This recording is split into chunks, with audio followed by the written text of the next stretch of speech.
It is with a deep sense of humility and strong optimism of brighter policing and security future for Edo State and Nigeria that I welcome Your Excellency, our respected royal fathers. Our royal fathers have been represented by the two high chiefs here, and other security stakeholders across Edo State to this Maiden Annual Lecture Series and Scholarship Award with the theme, Citizens' Inclusion in Security Management, the Edo State Model.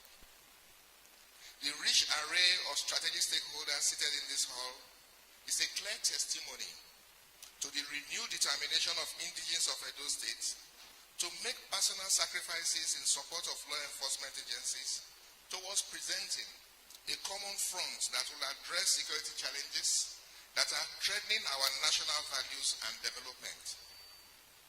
Studies have shown that criminals thrive and state security remain perpetually threatened in a state where there is a deep gulf between policing agencies on the one hand and the citizens on the other. Therefore, there must come a time in the life of a state when all the citizens must of necessity resolve to frankly engage with their law enforcement agencies and build a strong synergy in order to defeat a common enemy. For us, as a people of Edo State, there is no auspicious time for this than now. Our gathering here today is therefore clear and loud statement that the Edo State people and their law enforcement agencies are now determined to close up the gap that weakens our common resolve, forge a united front, and advance hand in hand as true patriots to confront the criminal elements that have been feasting on our hitherto disunited relationship. The core objective is to challenge the citizens of their roles within the security system and encourage the spirit of police community partnership as a strategy towards addressing crimes such as terrorism, kidnapping, armed robbery, farmers-herders conflicts, and other crimes. Historically, our revered traditional institutions are known to be strong social control actors who have been deploying their grassroots rich and time-tested cultural frameworks for information collection and dissemination, crime detection, and dispute resolution at community level. The strong knowledge of history, culture, norms, and customary practices, as well as their reverence of their subjects, are vital assets that could be tapped into to engender community-driven policing and address local and national crime and security challenges. The citizen-driven internal security model, where youths with different components of the local community volunteer to complement the states by forming themselves into vigilante, hunters association, from attacks have proved very, very effective and potent. The strength of this group lies not in the sophistication of their firearms, training, or pecuniary benefits, but in their exemplary courage, passion for their communities, and advantage of full understanding of the topography of their community. I will leave the details of the beneficial model of citizen participation to the competent resource persons that we have assembled this morning. This security model has proven to be potent and effective. Sometimes last year, the Afeimi Amalgamated Forum invited me to deliver a paper, a keynote address on security model, how we are going to push back on the internal security challenges we're facing. I went to Auchi, and after delivering that lecture, within a space of about 5 months, the Afeimi people, the socio-cultural group in Afeimi, they came together as a group, pulled resources together, and today, the Oduma has become a potent, fight back, to internal security crisis in Nigeria. I think they deserve a round of applause.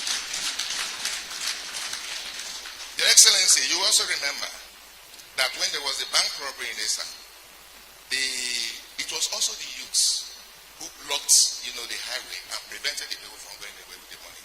Your deputy governor visited the scene. That is another model. So the people, as a matter of necessity, must come together and fight our common enemy. That is the model we are proposing for every state.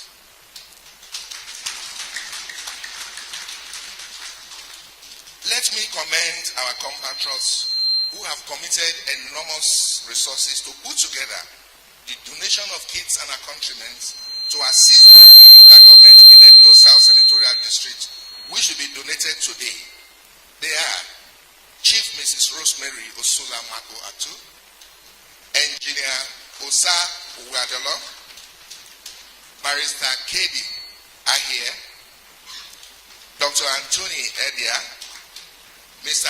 Eric Osage, Barrister Osa Director, and I coordinated on my humble self. Consequently, the following items will be donated by this committee of friends to the state government to help, deepen your internal security management. We have one Sienna vehicle. We have 500 motorcycles, 7 per local government. We have 1,400 customized t-shirts, and it will be 200 per local government. We have 1,400 customized face caps, 200 per local government. We also have whistles, we have raincoats, we have torchlights. These are just pioneering efforts, and that is why we are appealing to the people of Edo South that we have to make some sacrifices. The government cannot do it alone. The security forces cannot do it alone. If you ask for the numeric strength of the Nigerian police force, they cannot dominate the security space. There are a lot of ungoverned spaces we have in this country. They cannot do it alone. So as a strategy, we must be able to galvanize the indigenous, galvanize our youths. They must protect their homeland. Nobody is going to do that for them. That is the modern approach towards policing. So we'll continue to encourage them. We still need a lot of things to purchase. Walkie-talkies. We need cell phones. We need any trousers for them. We are talking to some people outside the country, some of our brothers in the diaspora, to see how they can get these things and we'll donate it to them. Canvas, boots. And we also need to give the people who are doing this vigilante and this hunter something, some stipends. Even if it's the local government will arrange and they give them every month 20,000. That would further encourage them and take the men out of the streets. Let me advise the recipients of these kits and accoutrements that they should be judiciously applied to the benefit of our communities and not deployed to personal use. So we don't want the motorcycles to become an Okada instead of patrolling our environment. Now let us talk about the scholarship. I will share with you how the whole vision of the scholarship started and why we are now bringing it to Edo South, the 7 local governments in our South. They say dreams can be intriguing. It is symbolic of the delicate connection or transition between imaginations, ideas and visions on the one hand and reality on the other. You could dream beautiful dreams, but if the Almighty God did not perfect the transition process, such dreams remains at the level of fantasy. The dream to immortalize my beloved mother and advance her legacy started with my incorporation of the Mercy Igwe Foundation. An extraordinary mother who gave my life direction and meaning, taught me the virtues of care, honesty, integrity, and imposed on me a very strict discipline that started as the foundation upon that propelled me to the pinnacle of my career. She taught me to be a contented man who should always choose honor over materialism, service over empathy for the less privileged. She told me that there will be challenges, but that there are faith-testing temptations from which one will be emerged from greater strength and spiritual rewards insofar as one remains faithful and steadfast. Above all, as a seasoned old-fashioned teacher. She insisted that knowledge is the only enduring asset you can acquire in your lifetime, the only wealth worth pursuing, and the bedrock for the attainment of self-esteem and excellence in all endeavors. To her, education must always defy the law of diminishing returns. In one's life, if one is to aspire to total excellence and stand on high moral grounds, I committed to experimenting, my mother's passion by extending scholarship. I had a house in a wood area. I had cause to bring in somebody from Casina and to take care of the house while I was in Abuja. And the children, about 5 of them, we decided that, okay, let us see how we can pilot them through school, myself and my wife. We stopped the eldest daughter from early marriage, and today she is a final year student in economics in Ambrosali University. And with a modest stance, with 5 students in Owan East and Owan West, where my mother comes from, we started with 3 medical students and 2 lawyers. As at February this year, we've been able to take about 50 of them through the educational process. I don't know whether some of the scholars, are you here? The Messigbe, Foundation scholars. They are medical doctors. Some of the lawyers, they did their attachment in my chambers in Abuja. And whenever I see them, I have a sense of fulfillment. And that I have done my bits. So in 2016, when I was going to retire, I incorporated the Solomon Ahegiato Foundation with the following aims and objectives: to work with local and foreign partners and institutions to address the needs of the security and administration of justice, to collaborate with law enforcement agencies and other relevant MDAs to build capacity in security officers, to provide educational opportunities to the less privileged in society, including children of police personnel. When I was an IG, my own way of mitigating bad conduct from my police officers was to take a look at their welfare.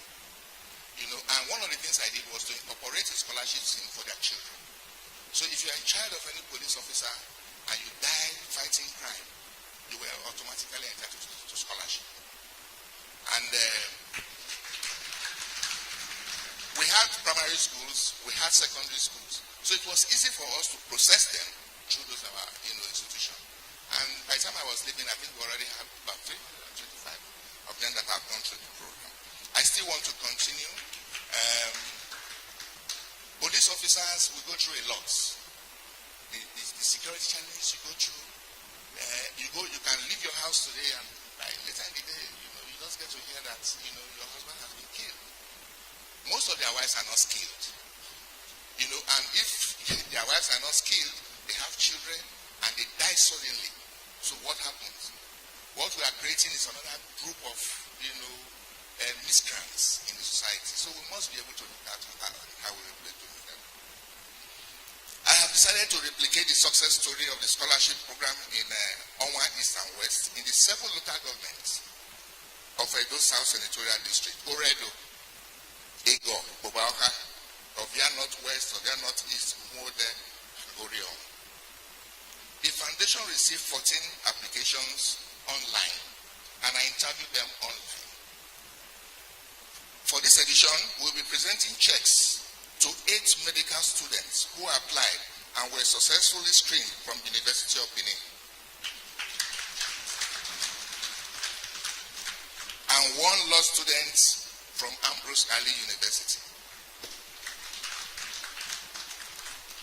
The scholarship is worth 100,000 per beneficiary through duration of their studies in the university to defray their tuition fees.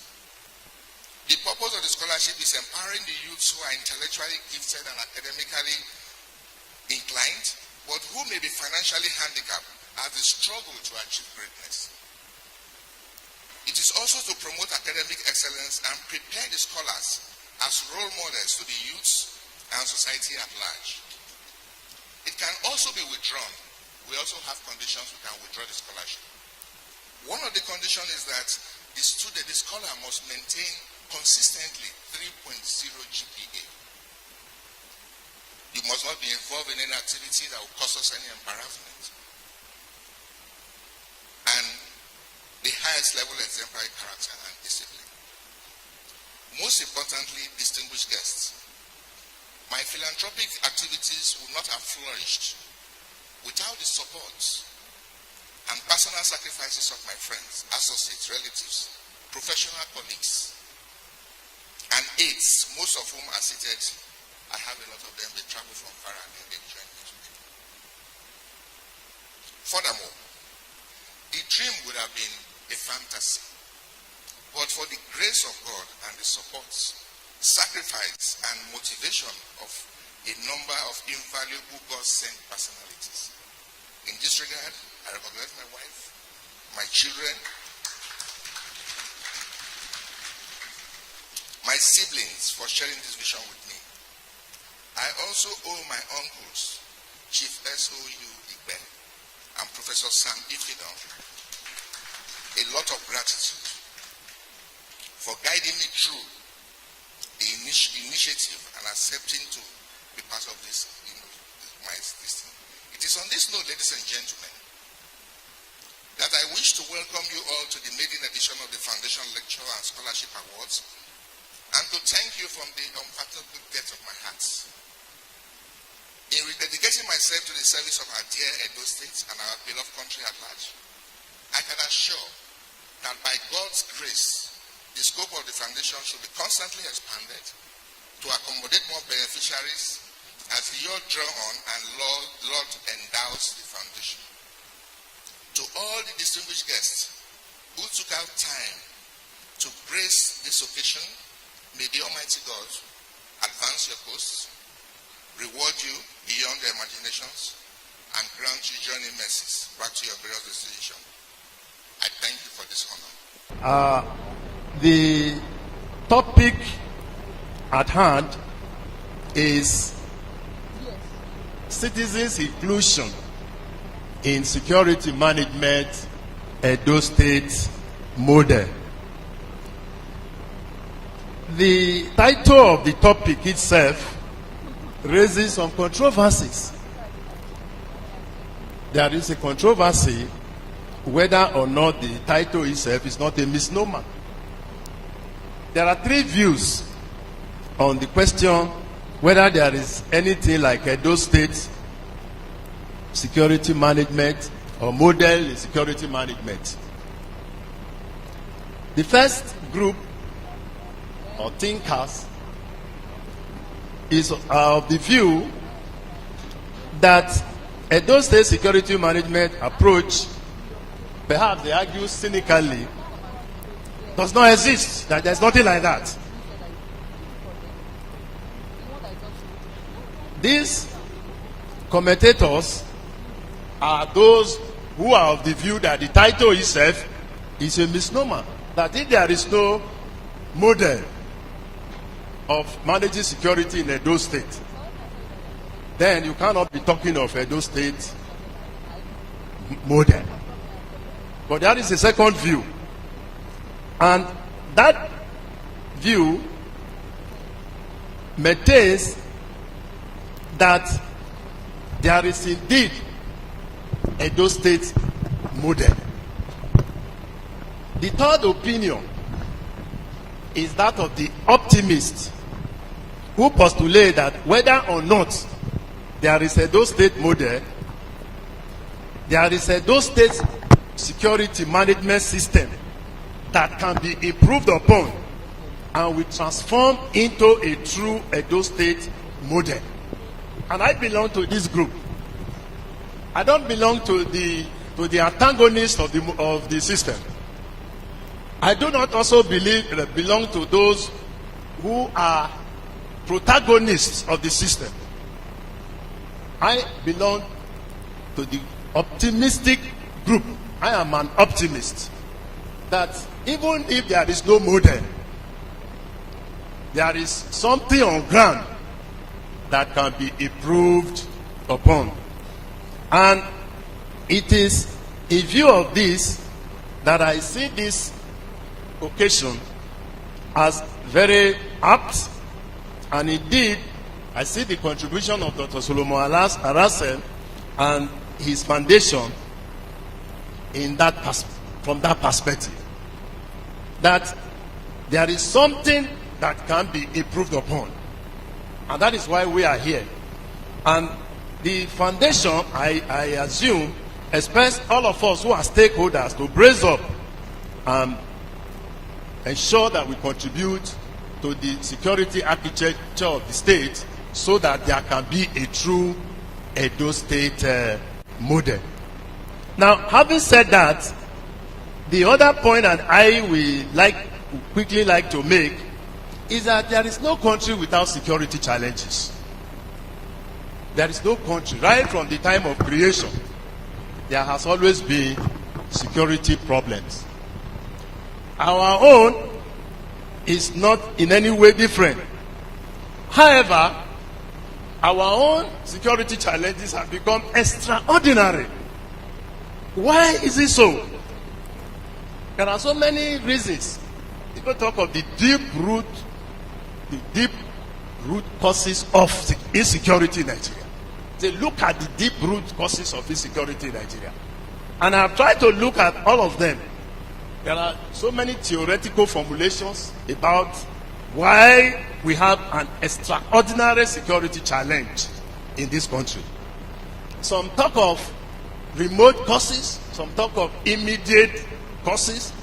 We have a long list of immediate and remote causes of insecurity in Nigeria.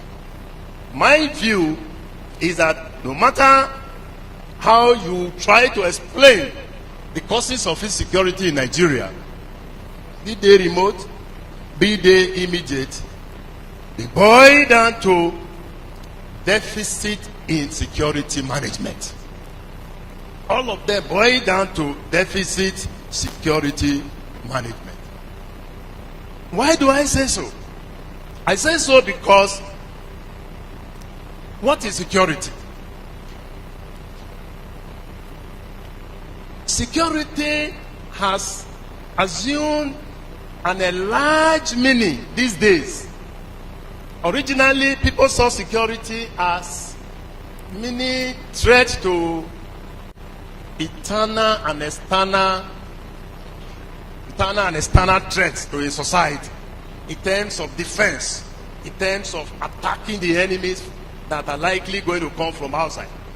But there's a new dimension, a new meaning of security, and that has to do with an enlargement of it, a neo-realist conceptualization, a postmodernist approach to security that encapsulates security in terms of any form of interference with a country's security in all spheres, be it economical, be it economic, social, human, psychological, political, cultural, even environmental.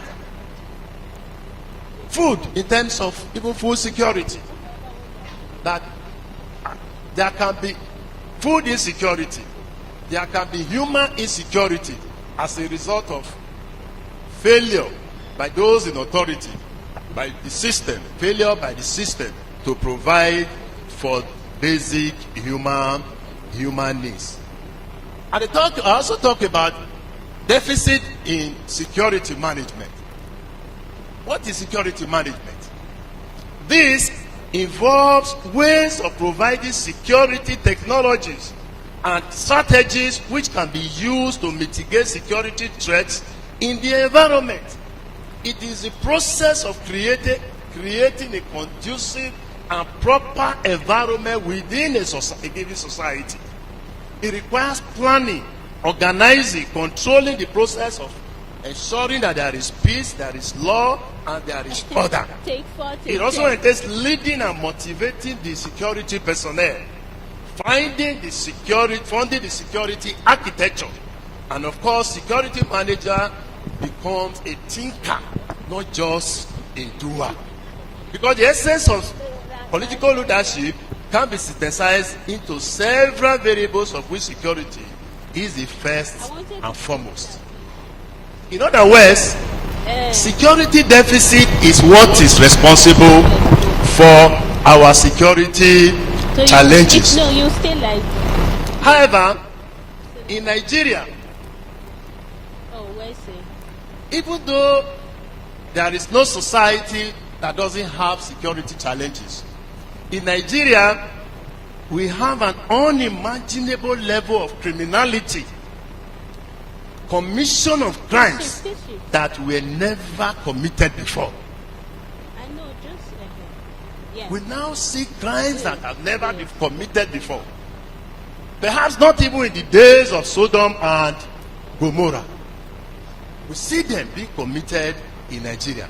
Then we talk about the frequency and intensity of the commission of these crimes. Often destructive, devastating, dehumanizing, debilitating on the entire fabric of humanity, especially in this country. And we see crimes that are being committed without respect for sanctity of human life, without respect for human dignity, no security of life and property. Here at the venue, with the Maiden edition Kidnappers demand for ransom as if man is also laboring for kidnappers and criminals. His birthday, he's celebrating today, the 21st day of And criminals are chosen to enjoy the fruits of man's ongoing inside after the The lecture. effects are overwhelming, very, very overwhelming. Loss of lives and property, frustration, fear, Can we also have exploitation, desire to migrate away from Nigeria because of insecurity. People want to go to all other parts of the world. But cynically, I always say, people want to migrate out of Nigeria because of insecurity. But how many people are ready to migrate to heaven or to hell? Nobody wants to die. Nobody, because before you can migrate to those places, you must first of all die. But Nigerians are anxious, even old people, retirees, they want to migrate out of the country because of the devastating effects, because of the disillusionment that people suffer as a result of insecurity. Ladies and gentlemen, more importantly and very worrisome is the premonition that typical beneficiaries of crime, call them bandits, terrorists, kidnappers, murderers, committers of culpable homicide, punishable with death, and cyber crimes, the so-called Yahoo and Yahoo Plus, all have overwhelmed the security forces. Even the top security chiefs in their presentations mentioned that they can't do it alone. And that is an admission that the criminals are overwhelming the security forces. And the prevalence of crime is also another evidence that the security forces cannot do it alone. The greatest concern is the fear that criminals have therefore torpedoed the state, that they have torpedoed the security apparatuses, that they have overthrown the security apparatuses. Maybe that is an extreme view, but it is one of the views that is being expressed. Whose role is it to guarantee security? Primarily, it is the role of government. Our law is clear on that. Section 14, subsection 2 of the Constitution of our country makes it clear that the primary responsibility of government shall be the welfare and security of the citizens. Of course, that constitutional provision came out of the social contract philosophy, that the relationship between the governed and the governor is a social contract, under which the governor is supposed to provide security, and in return the governed will owe allegiance, pay allegiance, and carry out its responsibilities. But we have gone beyond even the social contract. It is no longer a social contract. It is now a constitutional requirement. It's a constitutional provision that government has a responsibility to guarantee security. And it is in this context that the constitution also provided for the security agencies, especially the police, which is empowered to ensure internal security. The armed forces, by the constitutional provisions, sometimes are allowed to come in. But what we find today is that even in matters of internal security, you have members of the armed forces that you can no longer differentiate between the police and the armed forces in terms of maintaining internal security. But despite this apparent militarization of policing, the policing system has been militarized. In spite of this, insecurity is on the increase. Now, who controls the police? Our governor, His Excellency, the executive governor of our state, in his speech, mentioned state police. I will come to that later, that there is a need to have state police. I remember very well when I was at the occasion that he referred to, when Dr. Arase, his thesis, argued against state police. But I agree with the governor that Dr. Arase has changed his position. Forming an argument is based on circumstances, is based on situations. I'm sure he has changed his argument because of the prevalence of insecurity and the need to really rejig the control of the police. If you look at the provisions of the Constitution, sections 214 to 216, the federal government controls the police. That is the way to interpret those provisions. And when you talk of the federal government, because of the enormous executive powers that are given to the president, he controls the police. The Inspector General of Police is appointed by him and is removed by him on the recommendation of is appointed by him on the recommendation of the approval of Senate, and he can also remove the Inspector General of Police. And section 215 subsection 4 of the Constitution provides that if the governor of a state, he has the power to give directions to the commissioner of police in the state. But the same section says that there is a proviso. And what is the proviso? That the governor may not be, the commissioner of police is not bound to carry out the directions of the governor of a state unless he gets a form of clearance from the president, or not just the president, or any other person, any other appointee of the president who is in charge perhaps of police affairs. And that is the quagmire about issue of who controls the police.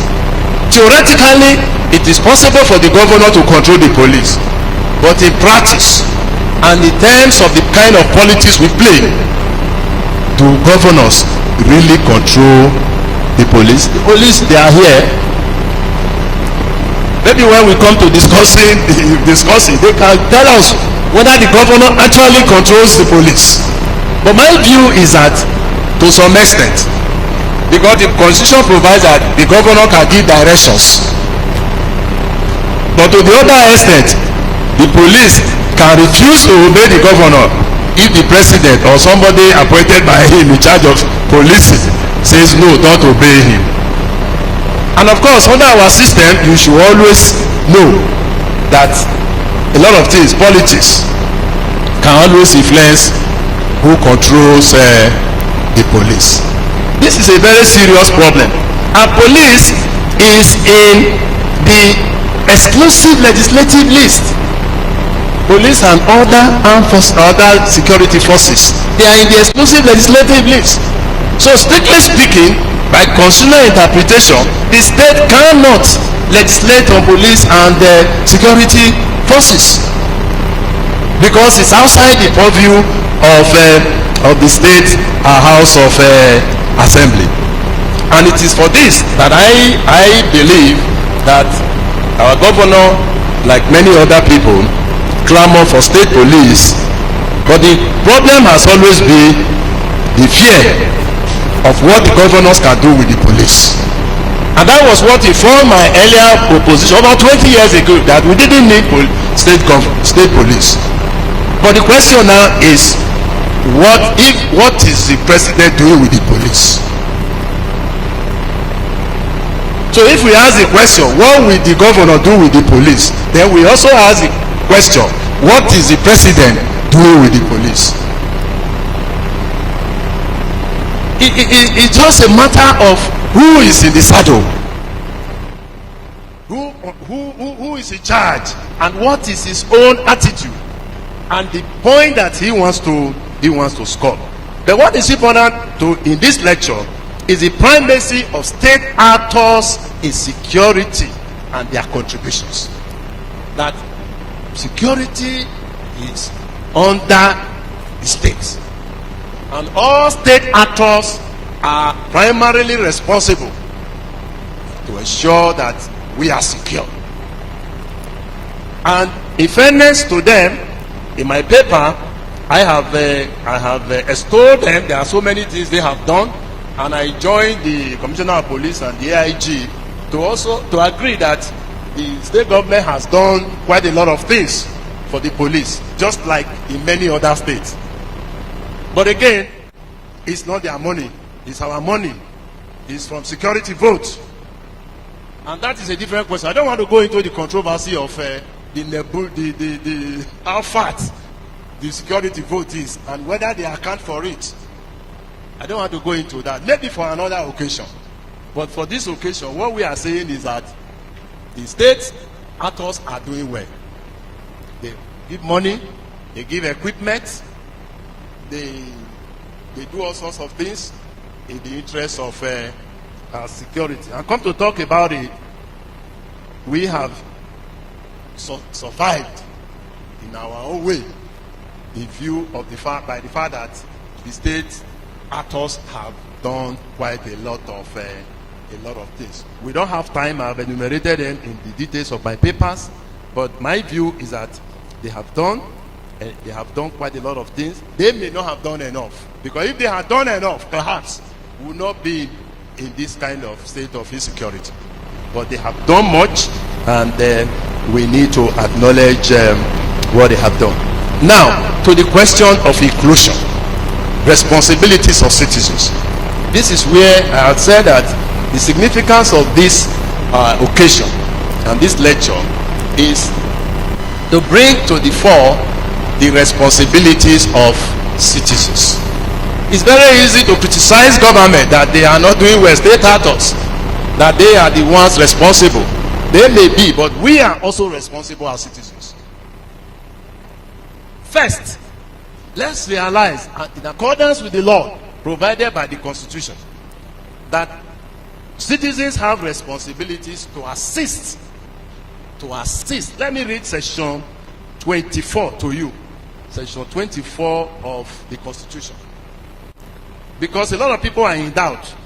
It reads that it shall be the duty of every citizen to D, particularly subsections D and E. D says, make positive and useful contribution to the advancement, progress, and well-being of the community where he resides. Nobody makes contribution where what you are contributing to does not bring progress. If you do not contribute to security, of course, you are not contributing to the advancement and progress and well-being of the community. And this is where the idea of community policing, which Dr. Arase has pioneered right from time, is very, very germane. Government has bought in, but the Police Reform Act of 2020 My view is that many state governments are not implementing the provisions. What many of them are doing is to more or less recruit, is it supernumerary they call them, through the back door. And you see them disturbing people on the road. In fact, this morning somebody, a very senior professor, when I asked, you didn't come early, he said, look, the driver did not beat, they said the driver beat road, is it a traffic light? Traffic light that didn't work. And one of these people, they call perhaps community policing officer, supernumerary, stop them and detain them for over 1 hour. Now, what the Police Reform Act provides for is to set up community policing committees. We are going to look into whether the different committees that have been set up in different parts of those states, especially Edo North, fit into that. Is that what the legislature intended by the National Assembly intended by passing the Police Reform Act of 2020? It's not being implemented to the court. People should go and read it. Government should go and look into that and ensure that the spirit of that law is carried out. Now, subsection E, render assistance. This is very, very cogent, very clear. Render assistance to appropriate and lawful agencies in the maintenance of law and order. So it's our duty to render assistance to security agencies. The general view is security is not my business. It is the business of the police. It is the business of the road safety. It is the business of the SSS, the FCC. But I put it to you with due respect today, on point of law, that security is also our business. We are supposed to assist them. We are under a duty to assist them. It's one of the fundamental objectives that has been put in the Constitution. Directive principles of state policy. People say it's not justiciable, but it is a part of the Constitution. It tells us that we should. Because even section 14(2) that we quote is also in chapter 2 of the Constitution. So if we quote that mutatis mutandis, we are supposed to also quote this. And as Professor Hofford will always say, where there is a right, there is what? A duty. Right to be secure. You have a duty to assist the security agency. That is what the Constitution is saying. The Hoffedian conception of a right duty terminology. So what we are saying, which is the kernel of this topic at hand, is an assessment of the inclusion of civilians in security management, and to be included, not just involve them, but to include them de jure in law and de facto. In fact, the questions are, how are they to be involved? Have they been involved? How are they involved in reality? Is civilian inclusion useful and improving the security situation? What I have done is to look at the Edo North model. My co-learned friend, Professor Ekbovo, we look at it from the perspective of Edo Central. While my co-learned professor, Professor Edekbejon, we look at it from the point of view of Edo Central position. Now, quickly, my research findings on this. I just give you research findings. The papers I will plead with Dr. Arase to make it available. I will send a copy to him. I'm sure he is going to print. He's going to print them as part of the series of lectures. First, that before, during, and after colonial rule, civilians were included in security management. The second finding is that during the pre-colonial era, civilians' involvement was as a result of their being included. Because when you are included, you get involved. When you are not included, you may not get involved. And the levels of involvement and inclusions inclusion were very high. The other finding is that after colonial rule and during military and civil rule, legalism and formalism drastically reduced civilian inclusion and involvement.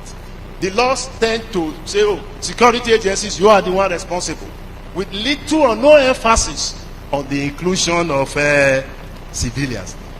In contemporary times, civilian interest, inclusion, and involvement are more deep-seated than ever. Now, you know very well that our attitude towards security has changed to some extent.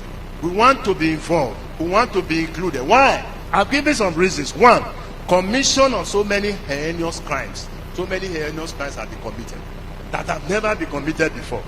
And two, people, we have discovered that there are people in our forest, especially in Edo North, in hideouts, people, strangers sometimes, they live inside our forests.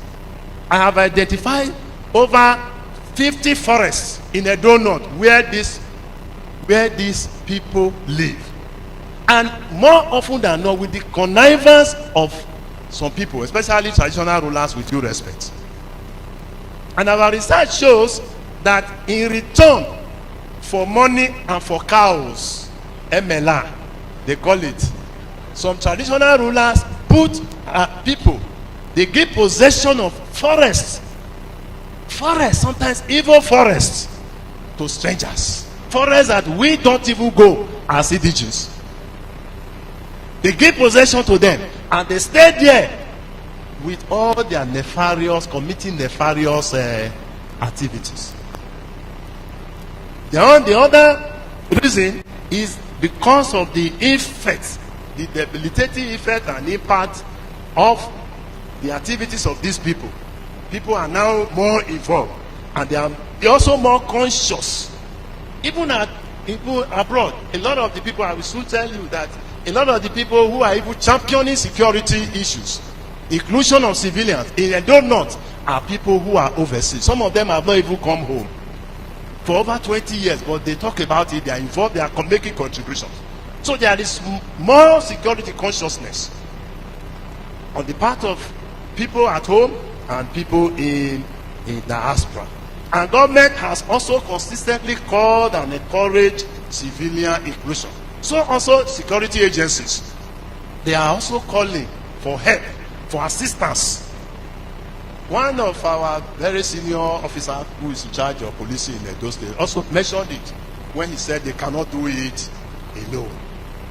That means he's calling on us, like I am also doing today, that we should be more involved. We are encouraging civilian inclusion. The other thing that has also rekindled this is the establishment of Edo State Security Network. It's in this embryonic state, but it is an impetus to civilian inclusion, interests, and of course, involvement in security management. And to this extent, that is a model that there is. You don't need to have a name like Amoteku before you know that there is a model.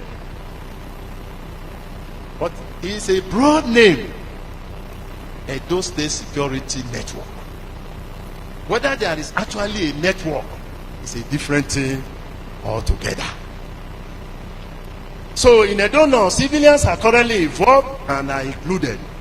Then we also have how are the civilians involved?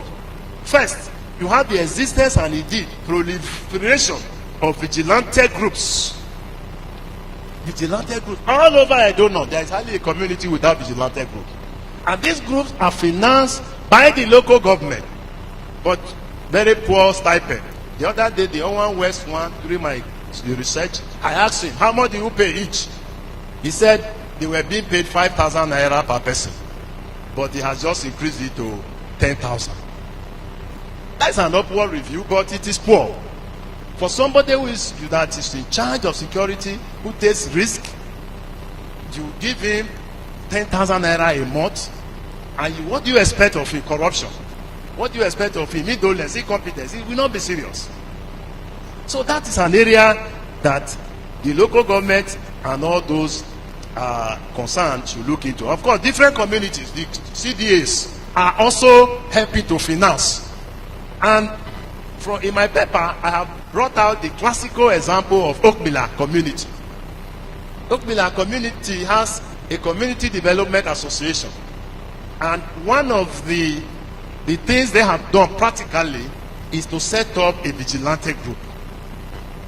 And they are doing well, they are doing their best, and they are making a lot of impact. They had 4 healers vans originally. But recently, Bua company gave them 10 additional healers vans, brand new. And that has boosted them. But ironically, my research finding is that some people were annoyed that vehicles were given to them, that money should have been given to them. So that like Judas Iscariot, he could put his hand, they could put their hands into the purse and betray the security of a donut, just like Judas Iscariot betrayed Jesus Christ our Lord. Now, a more important point is the emergence of new civilian security outfits in the donut. The IG mentioned the AAF, Afeimi Amalgamated Committee or Forum, AAF, Afeimi Amalgamated Forum. And one thing they have done is that they have set up Oduma Protection Squad, OPS. Their operations, in fact, their impact is wonderful. They have rescued, with the help of police and some other security agencies, over 500 people from the hands of kidnappers who are in Edo North Forest, and saved people from being raped, from being killed all over the 6 local government areas in Edo North. And interestingly, within a few days, or let me say a few weeks, of setting up that squad and calling for finance or financial support, they raised over 260 million.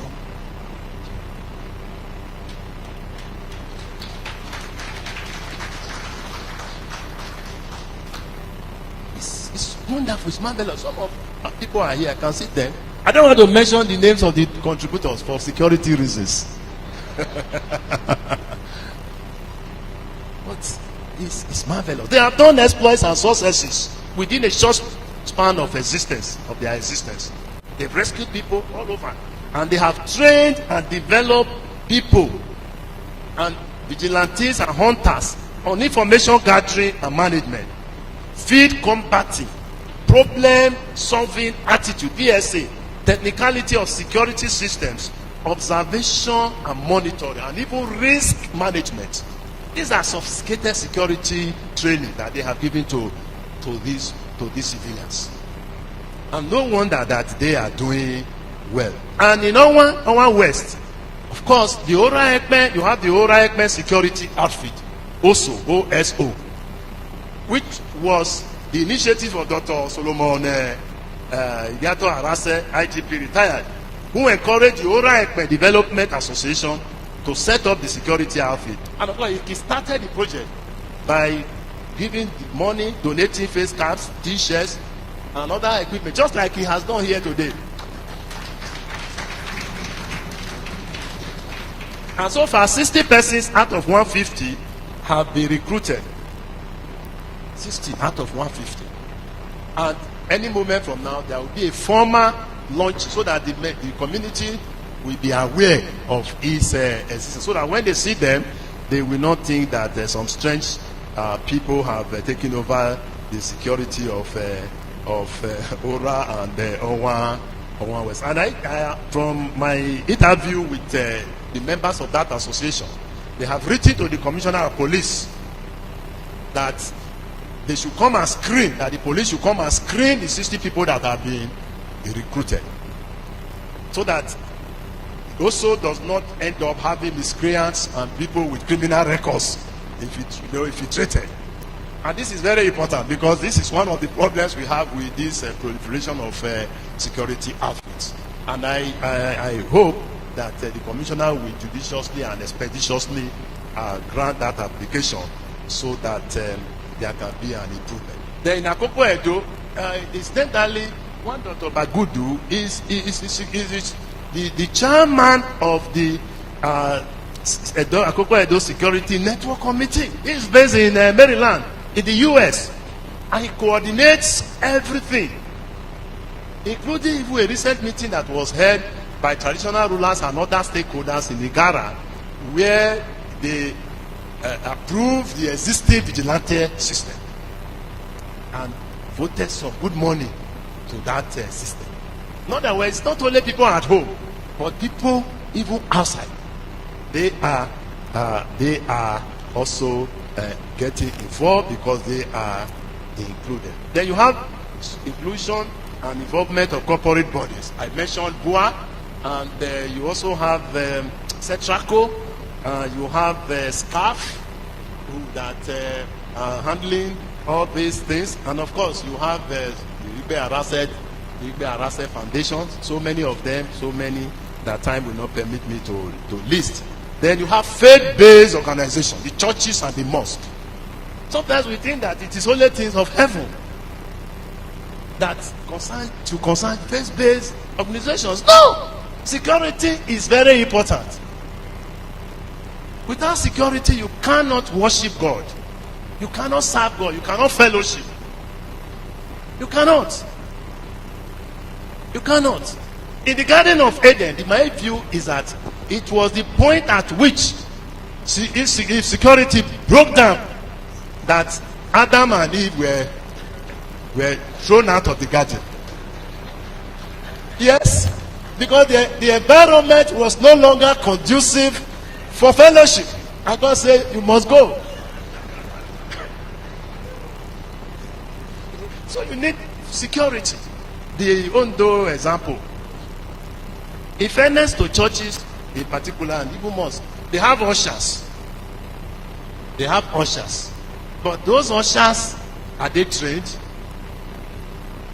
Are they vigilant? Do they have the security wherewithal? In most cases, they tell you where to sit and where not to sit. Security goes beyond that.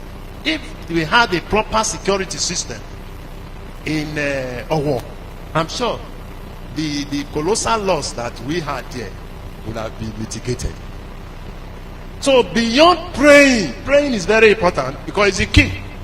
Beyond praying, in fairness to the churches and the other faith-based organizations, they also give security information on security. At times you see them announcing and giving security tips inside the church. They are very important. They also play their role, but they need to be involved. They need to be included more vigorously. Then the media, including the social media, also provide useful information on security matters and challenges. Even though we condemn social media, generally social media is it can be very, very good. They give some information. Then there are a lot of other things that intervention through civilian activities in the do not. But my research shows that violations of human rights are generally not reported on account of civilian intervention. The cases of violations of human rights are minimal. The ones no reported court case. So that shows that they are operating within the framework as much as possible as a framework of the law. And the Commissioner of Police in his speech also attested to the fact that the security there, in Edo North, especially the Odua, they are trying, and that they are not violating the rule of law. They are not in any way affecting, affecting the or infringing on the human rights of the citizens. Now, I would like to quickly finish up. I know time is almost up, but Let me mention some prospects. And the first prospect that I would like to mention is that as much as possible, the inclusion of security, of civilians in security management in Edo State, of course, is very timely and very useful. Because apart from the training of the personnel, security has relatively improved in Edo North. Relatively. I may not, the barometer we are using may not give us a high level, but it has improved. And a lot of people are supporting and ready to continue to support the civilian security initiative.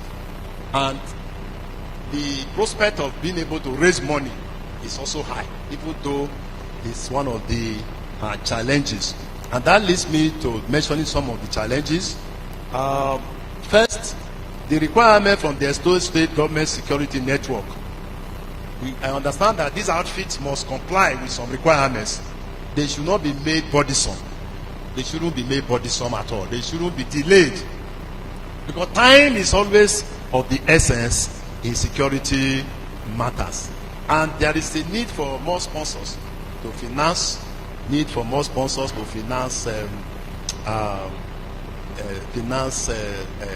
outfits, need for fresh and regular donations. And those who redeem, I also found that some people pledge and they didn't redeem their pledges. They need to redeem such people need to redeem their pledges so that those outfits can work well. Then, issue of human rights violations. They must continue to be trained personnel in these outfits so that they don't run foul, they don't commit infractions. And issue of handling weapons. I wouldn't want to, because of security reasons and the legal implications, I would not want to talk much on the use of weapons by these outfits. But if they must use licensed firearms under the Firearms Act, they should be trained, and they should ensure that their arms are licensed and that they are well trained. Otherwise, they can be charged with the offense of illegal possession of firearms. Then the issue of partisanship. Security goes beyond the political parties, whether APC, PDP, SDP, PROP, ACA. It's there. Sometimes it's not on our side. Members of that vigilante group are not of our political party. No! We should put aside partisanship when it comes to security. We should put it. Otherwise, the security agencies will not be able to even do their work. If they were to be as partisans as civilians, they wouldn't have been able to protect us in any way. Some of them may be partisan, but as much as possible, they are not as partisan as we may even think. Then corruption. I earlier mentioned that personnel of these outfits must be encouraged. They must be encouraged so that they don't get corrupted. Finally, my recommendations. I've made very many recommendations, general ones, as well as the specific ones that relate to Edo North. And one of the recommendations under general is state police. There is need. These proliferated outfits should come under a network. Must come under a network. They cannot continue to exist independently the way they are doing. Some of them are just on their own. You can't police a place, you can't police a society like that. There must be a network, and that network should be built on state policing, community policing, state police, through community policing in accordance with the law.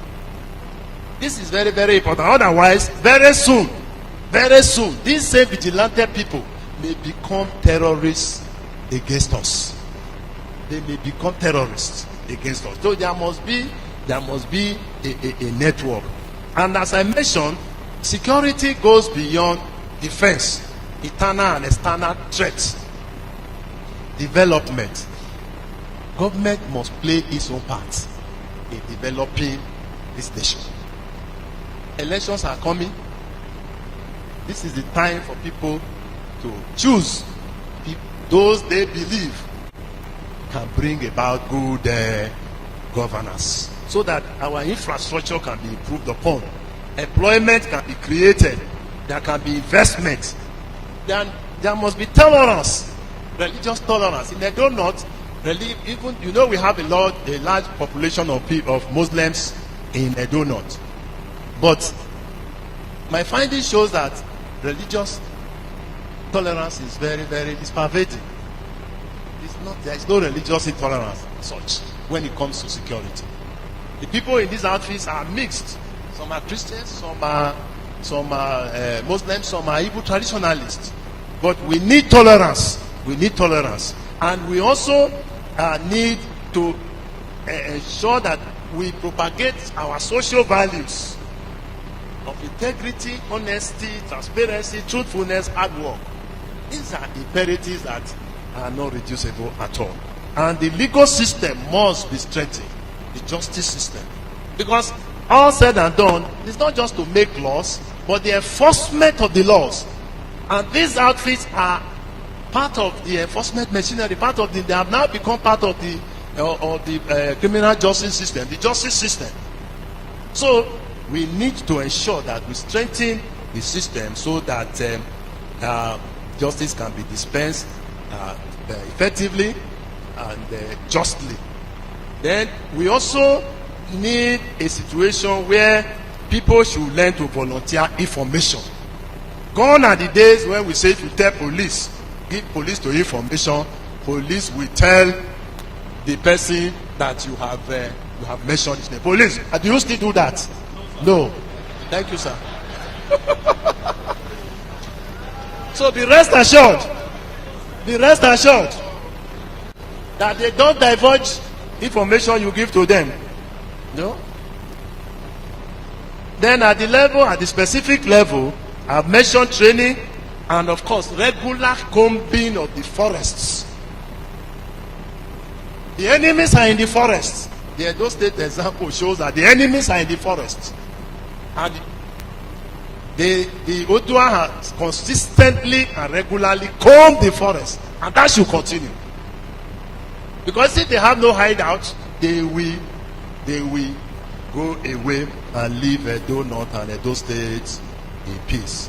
And there should be a monitoring mechanism at all levels at which civilians are included in the security management of the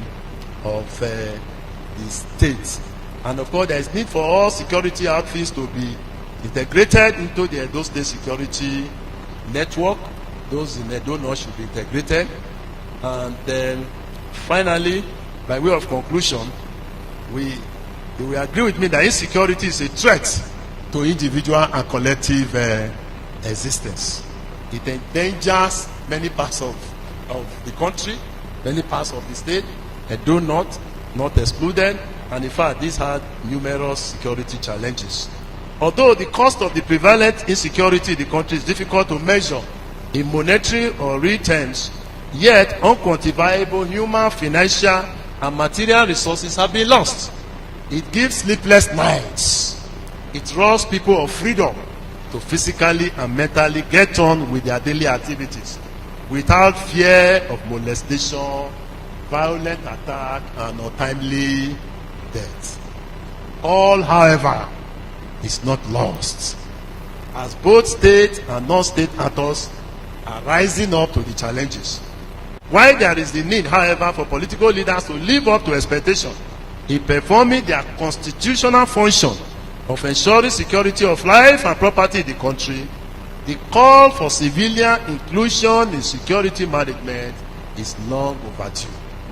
Security should be everybody's business, political leaders and non-political leaders alike, state actors and non-state actors alike, security forces and civilians alike, both at home and in diaspora.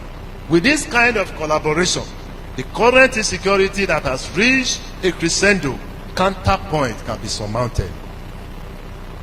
Ladies and gentlemen, let me end this presentation with an extract from the report of Oduma Protection Squad to the General Assembly of Afeimi Amalgamated Afeimi Forum. I quote, "It is also important that we remind ourselves the main purpose of our mission, which remains a single-purpose agenda to contribute and support constituted authorities and our traditional systems and people across Afeimi land to eradicate insecurity to lives and properties in our land from banditry, insurgencies, and kidnapping, and all other forms of criminality in our land, and no more, and no more." Thank you very much.